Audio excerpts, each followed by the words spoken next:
Hello. सो आज हम पढ़ने वाले हैं जेनेटिक डिसऑर्डर।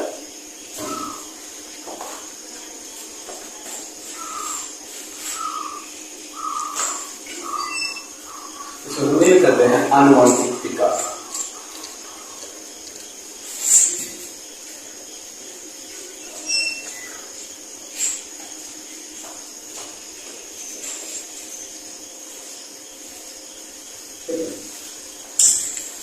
देखो, सपोज कि कोई कोशिका है, सेल है, इस सेल्स के अंदर पाई जाती है न्यूक्लियस, केंद्रक, और इस केंद्रक के अंदर ये प्यारे प्यारे कोशिका होते हैं, पैर कोशिका पाए जाते हैं। जैसे कि हर बार की तरह मैं कैसे बता रहा हूँ, केंद्रक के अंदर कोशिका पाया जाता है, कोशिका में डीएनए उपस्थित होता है,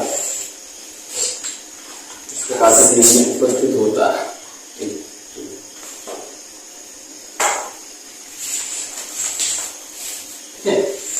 अब ये जो आनुवंशिक विकार होता है वो होता कैसे? आनुवंशिक विकार असामान्य गुणसूत्र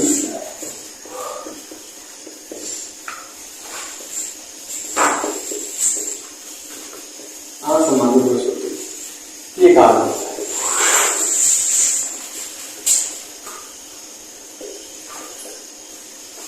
है। आनुवंशिक विकार जो होता है वो असामान्य गुणसूत्र के कारण होता है। ये पहला पॉइंट है। अगर तुम ये दूसरा पार्ट लिखना चाहते हैं पॉइंट लिखिए।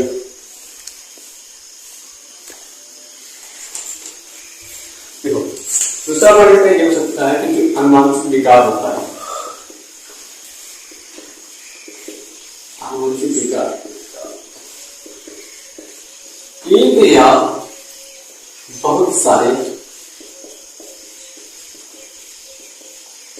जीन में उत्परिवर्तन से होता है।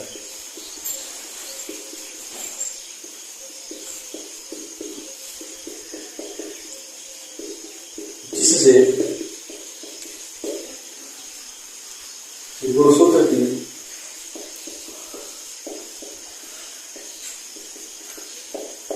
संरचना एवं आकृति में बदलाव आ जाएगा, आकार में।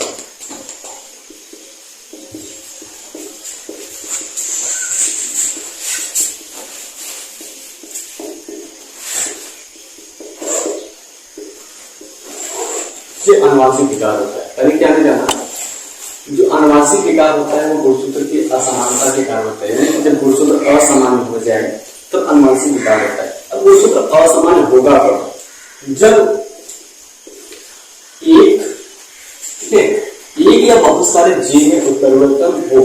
ठीक है, एक या बहुत सारे जीनों में जब उत्परिवर्तन होता है तो जो गुणसूत्र होता है वो असमान हो जाता है, इसकी संरचना में बदलाव आ जाता है, साथ ही साथ इसके आकार में बदलाव आ जाता है, इसकी संख्या में भी बदलाव आ जाता है। तो इस प्रकार से आनुवंशिक रोग होता है। अब अगर हम बात करते हैं कि आनुवंशिक जो रोग होता है वो कितने प्रकार का होता है, तो आनुवंशिक रोग जो होता है मुख्य रूप से दो प्रकार का होता है। अगर हम पहले की बात करें, यहाँ से चार नाम हैं जो जेनेटिक डिजीज,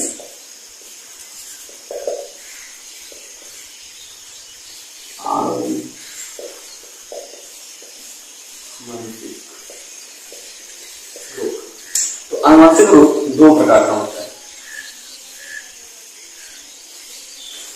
पहला होता है मेंडेलियन रोग, यहाँ पे इसी को रोग को विकार कहते हैं, मेंडेलियन विकार। ठीक, दूसरा होता है गुणसूत्रीय विकार।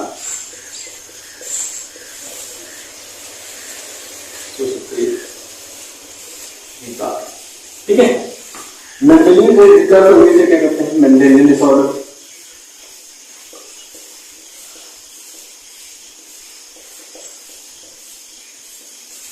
मेंडेलियन डिसऑर्डर इसको कहते हैं क्रोमोसोमल डिसऑर्डर।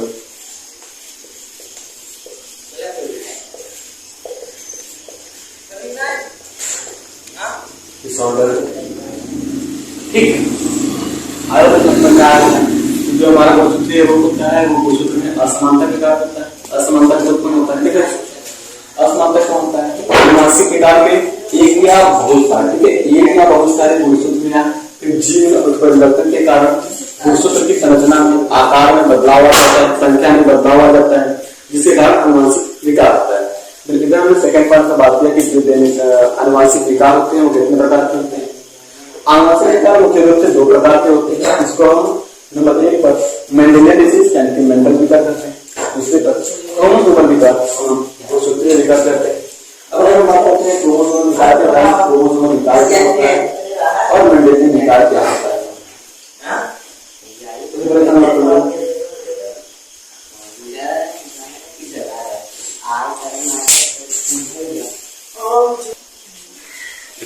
वैसे तो बहुत सारे प्रकार के अनुवांशिक रोग होते हैं, लेकिन एक रोग और भी होता है जिसको हम HIV नाम से जानते हैं।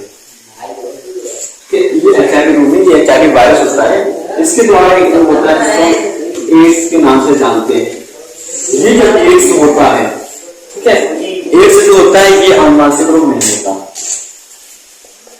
अनुवांशिक रोग नहीं होता।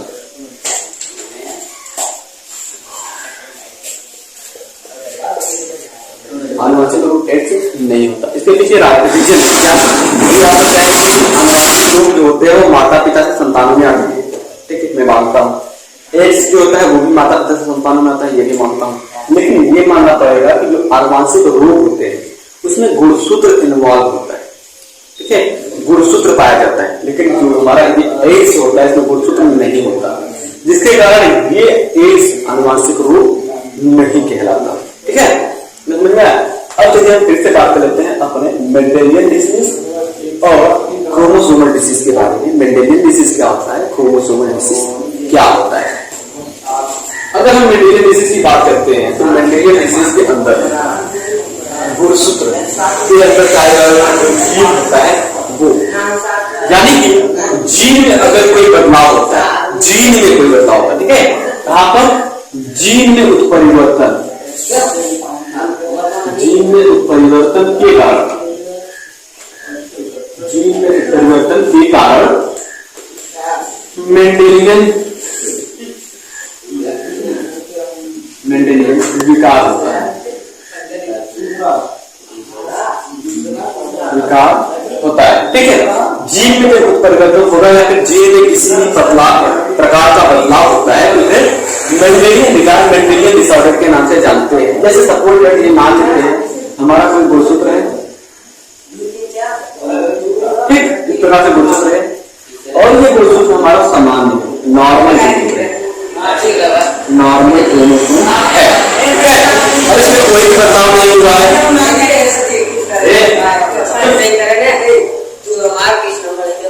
ठीक है, नॉर्मल क्रोमोसोम है, तो इसका कोई भी रोग नहीं होगा।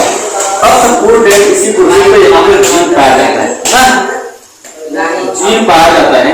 अब इसी में हो जाए बदलाव, इसके बाद इसमें बदलाव हो जाए तो ये हमारा क्या हो जाएगा, एबनॉर्मल, असामान्य, ठीक है, असामान्य हो जाएगा। इसमें जो जीन पाया जाता है इसमें उत्परिवर्तन हो जाए, जीन में क्या हो गया, उत्परिवर्तन हो जाए, या हो गया हमारा म्यूटेटेड जीन, यानी कि उत्परिवर्तन वाला जीन। तो यहाँ पर रोग उत्पन्न हो सकता है, ठीक है, यहाँ पर रोग उत्पन्न हो सकता है। सामान्य रहेगा तो कोई रोग नहीं, जब असामान्य रहेगा यानी उसमें उत्परिवर्तन हो जाएगा तो रोग उत्पन्न हो सकता है। अभी हम बात करते हैं गुणसूत्रीय विकार की, यानी क्रोमोसोमल डिसऑर्डर की। तो यहाँ पर क्या होता है, क्रोमोसोमल म्यूटेशन हमने आपको पढ़ाया था, तो वहां पर पढ़ाया था एक या अधिक गुणसूत्र का बढ़ना, गुणसूत्र का बढ़ना या घट जाना, ठीक है, गुणसूत्र का बढ़ना या घट जाना, गुणसूत्रीय विकास में घट जाना, जिसके कारण गुणसूत्रीय विकास होता है, जिसके कारण गुणसूत्रीय विकास होता है,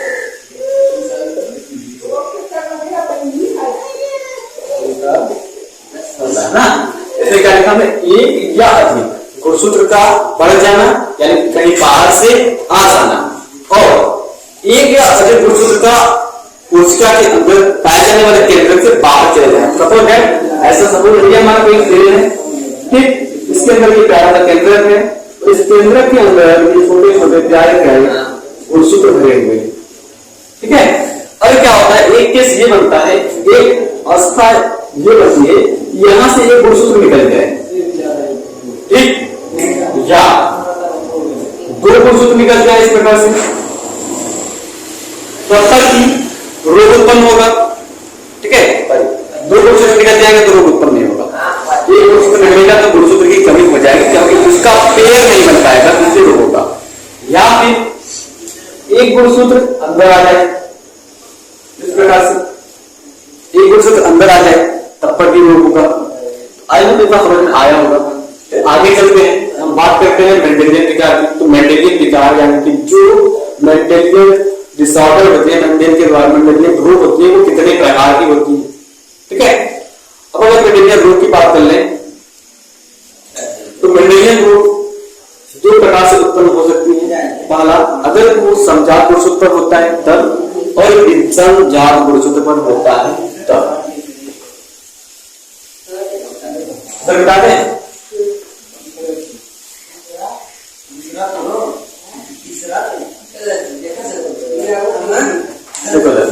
अब हम बात करते हैं मेंडेलियन डिसऑर्डर। मेंडेलियन डिसऑर्डर,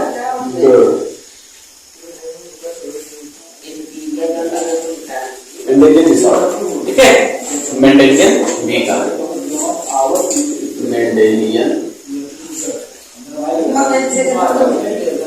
विकार, ठीक है। एक मात्रा हटा देंगे तो ये एंजाइम हो जाएगा, एक मात्रा इस पर जोड़ देंगे तो ये हो जाएगा, ठीक है।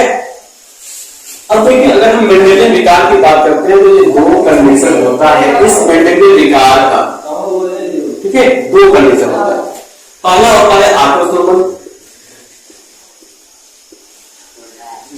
ठीक, ऑटोसोमल यानी कि समजात, ठीक है, ऑटोसोमल क्रोमोसोम,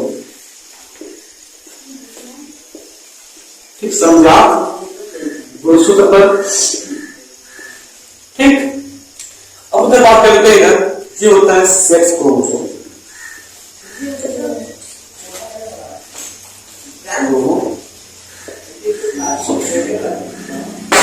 ये होता है, ये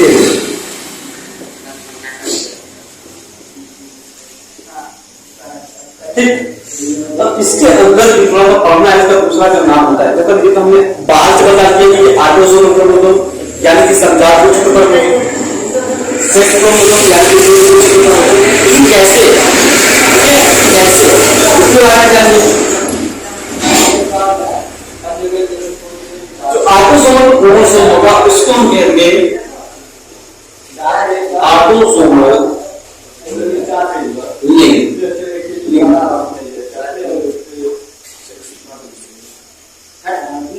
किस कहते हैं, लिंक कहते हैं।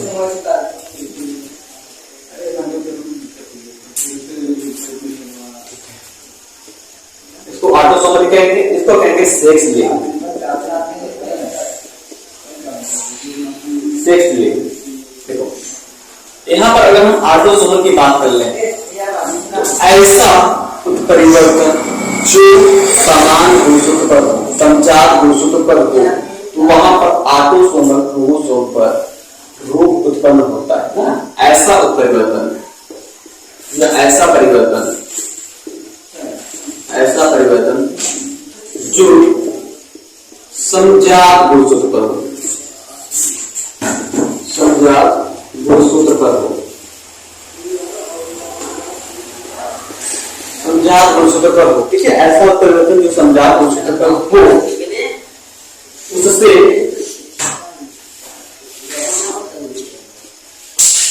उत्पन्न रोग को, उससे उत्पन्न रोग को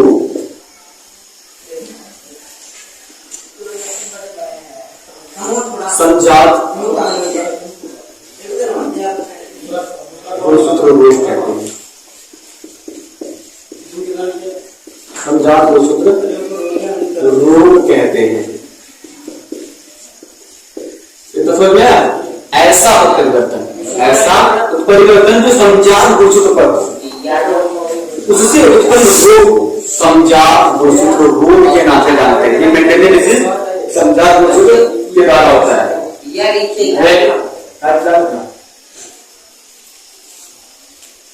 ठीक है, अब अगर हम बात करते हैं लिंग गुणसूत्र पर, यानी कि देखो यहाँ पर फिर से एक पैक आते हैं। ऐसा उत्परिवर्तन जो समजात गुणसूत्र पर हो, समजात गुणसूत्र कहते होते हैं मनुष्य में जो गुणसूत्र की संख्या होती है वो 46 होती है। ठीक, यानी कि इसमें 44 गुणसूत्र क्या होंगे, समजात एक समान होंगे। पेयर में बात करें तो 23 पेयर होता है, 23 जोड़ी होता है, और यहाँ पर 22 पेयर जो होता है वो आठों समान होता है, एक समान होता है। तो ऐसा गुणसूत्र जो 22 जोड़ी गुणसूत्र, ऐसा उत्परिवर्तन जो 22 जोड़ी गुणसूत्रों पर होता है, ठीक है, 22 जोड़ी गुणसूत्रों पर होता है, 22 जोड़ी गुणसूत्रों पर होता है, उसे क्या कहते हैं, समजात गुणसूत्र होता है। उसको समजात गुणसूत्र रोग उत्पन्न होता है। ठीक है, अब इधर फिर से अगर हम बात कर ले सेक्स क्रोमोसोम की, यानी कि ऐसा रोग, ठीक है, ऐसा रोग जो लिंग गुणसूत्र पे उपस्थित हो उसे हम कहेंगे लिंग गुणसूत्र रोग। ठीक है, लिंग गुणसूत्र रोग कहेंगे। क्या कहेंगे हम, ऐसा रोग, ऐसा रोग जो लिंग गुणसूत्र पर उपस्थित हो उसे लिंग गुणसूत्र रोग कहते हैं। क्या कहते हैं, लिंग गुणसूत्र, लिंग गुणसूत्र रोग कहते हैं।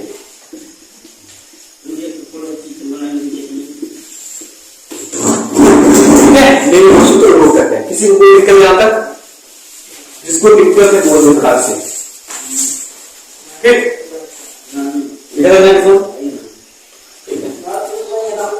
ये क्या हो गया, मतलब ऐसा रोग जो लिंग गुणसूत्र पर उपस्थित हो, यानी कि क्रोमोसोम में केवल और केवल आखिरी जो जोड़ी होता है, तीसरा जो जोड़ी होता है, उस पर जो रोग उत्पन्न हो उसे हम कहेंगे सेक्स लिंग डिसीज।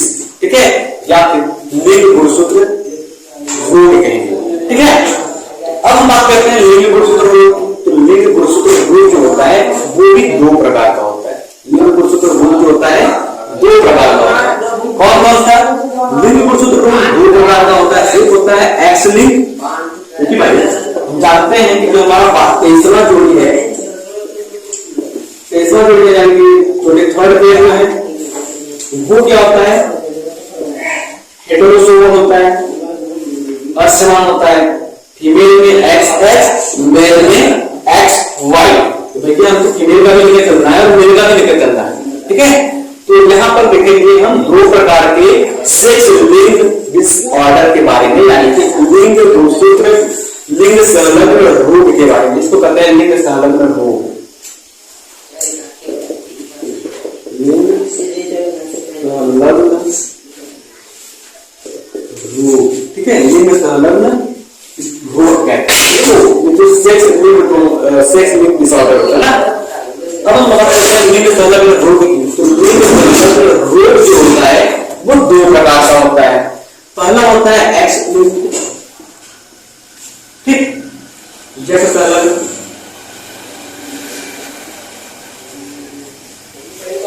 ठीक। दूसरा होता है वाई लिंग, इसको हम वाई संलग्न कहते हैं।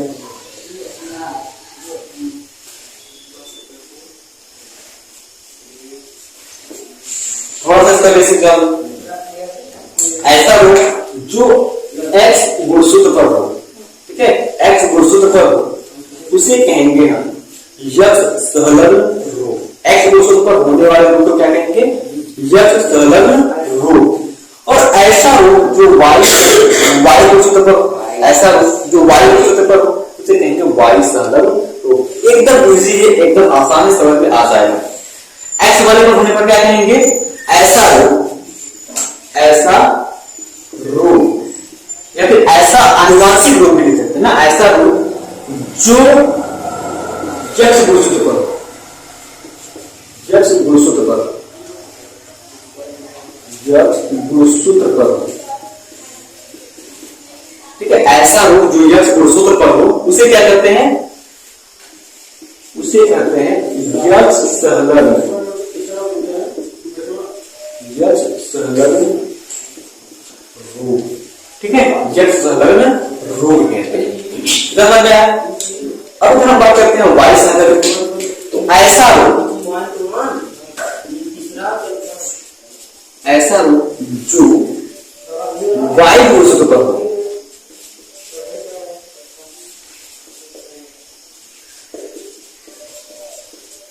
उसे वायु संलग्न रोग कहते हैं।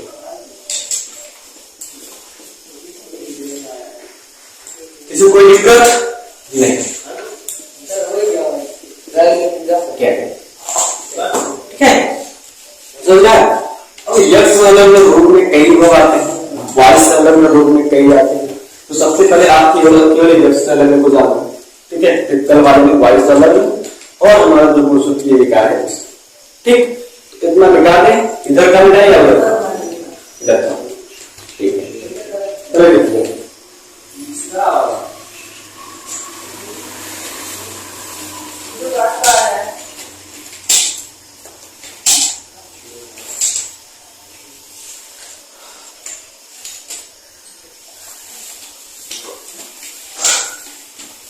किसी को कोई दिक्कत हो तुरंत बोल दे, अभी मिटाने से पहले।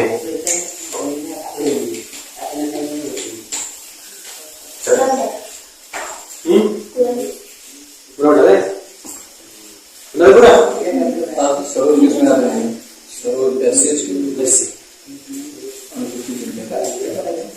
चलो पहले देते हैं, यही सब लेते हैं। थोड़ा सा एक मेंडेलियन डिसीज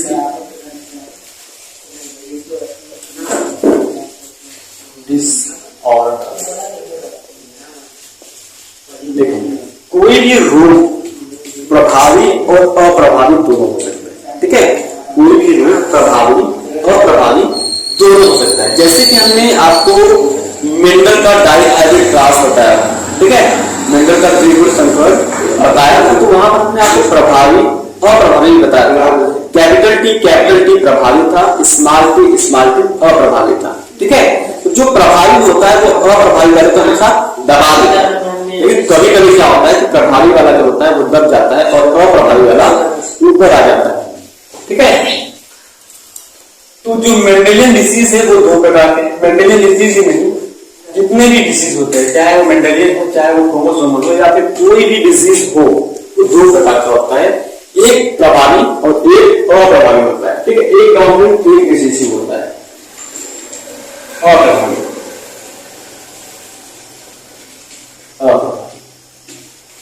दूसरा होता है प्रभावी। ठीक है, इसको कहते हैं रिसेसिव, इसको कहते हैं डोमिनेंट। ठीक, अब जैसे कि हम मान लेते हैं ये हमारा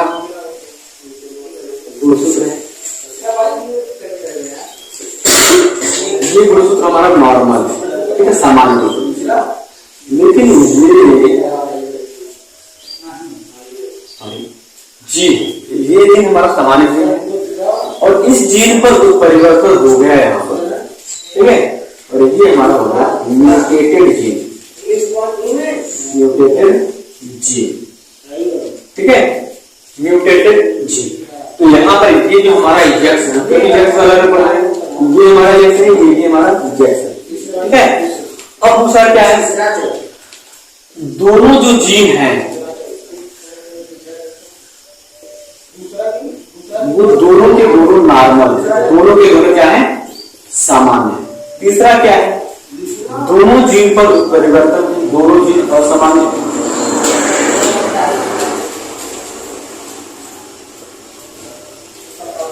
ठीक है, ये भी म्यूटेटेड है,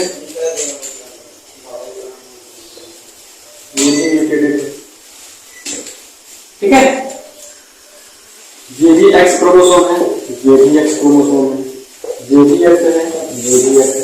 ठीक है, अब देखिए, नॉर्मल जो होगा उसको कतई रोग नहीं उत्पन्न करेगा, जो सामान्य होगा वो कभी भी जिंदगी में भूल करके भी, गलती से भी रोग उत्पन्न नहीं करेगा। लेकिन यहाँ पर क्या होता है, एक तो सामान्य है, एक असामान्य।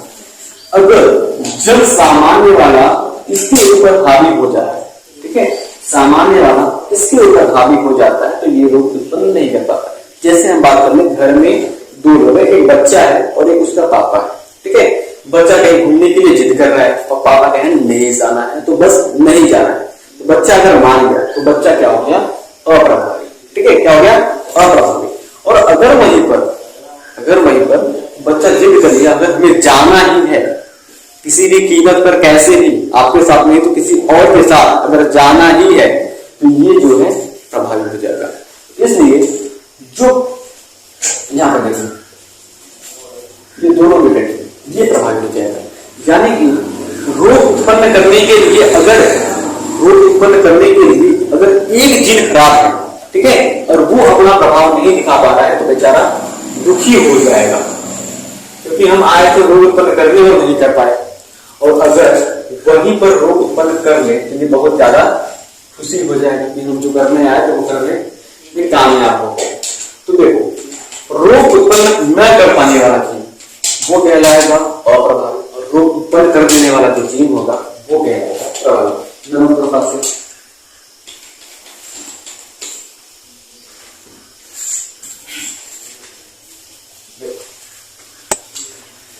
इसमें क्या लिखेंगे, जब एक खराब जीन से कोई बीमारी ना हो,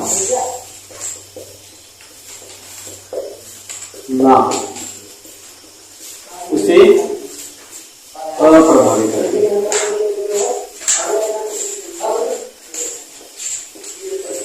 इसका ठीक विपरीत, एक खराब जीन से बीमारी हो जाएगा,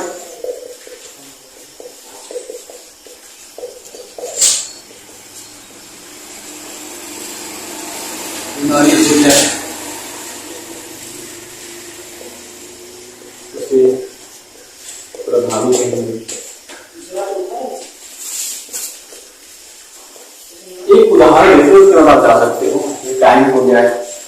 अगर हम उदाहरण की बात करें, आता है वर्णांतता,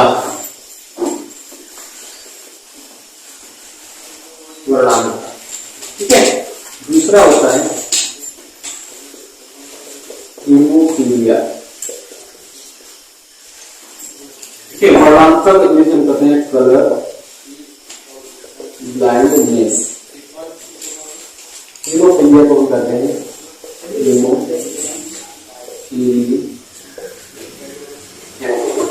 ठीक है। इसके बारे में हम बात करेंगे क्योंकि ये थोड़ा सा लंबा जाएगा, इतना तो आप नोट कर लीजिए। मैं आशा करता हूं पूरा समझ में आ गया होगा सबको। किसी को कोई दिक्कत शुरू से लेकर के यहाँ तक पहुंचने में नहीं है ना? चलो ये उदाहरण लिख लो। और हाँ, एक क्वेश्चन यहाँ से बनता है, हीमोफीलिया एक रोग होता है जिसको हम कर सकते हैं कि इसमें व्यक्ति को चोट लग जाने पर खून का थक्का नहीं चलता, ठीक है, जिससे इंसान की मृत्यु हो सकती है। वर्णांतता में हम रंग की पहचान नहीं कर पाते, बेसिकली लाल और हरे रंग के, ठीक है। इसको तर्क करेंगे। एक क्वेश्चन यहाँ पर बनता है कि जो यक्ष पुरुषों पर उपस्थित रोग होते हैं, क्या यक्ष लिंग रोग जो होते हैं वो कौन से हैं? अगर ऑप्शन में इन दोनों में से कोई दिया है वो सही होगा। इसके अलावा कोई बाहर से रोग आता है, कोई और दिया है, तो वो सही नहीं होगा। तो यही दोनों जो रोग हैं ये यक्ष संलग्न रोग हैं, तो हीमोफीलिया है, हीमोफीलिया, ठीक है। तो बस जाइए आप लोग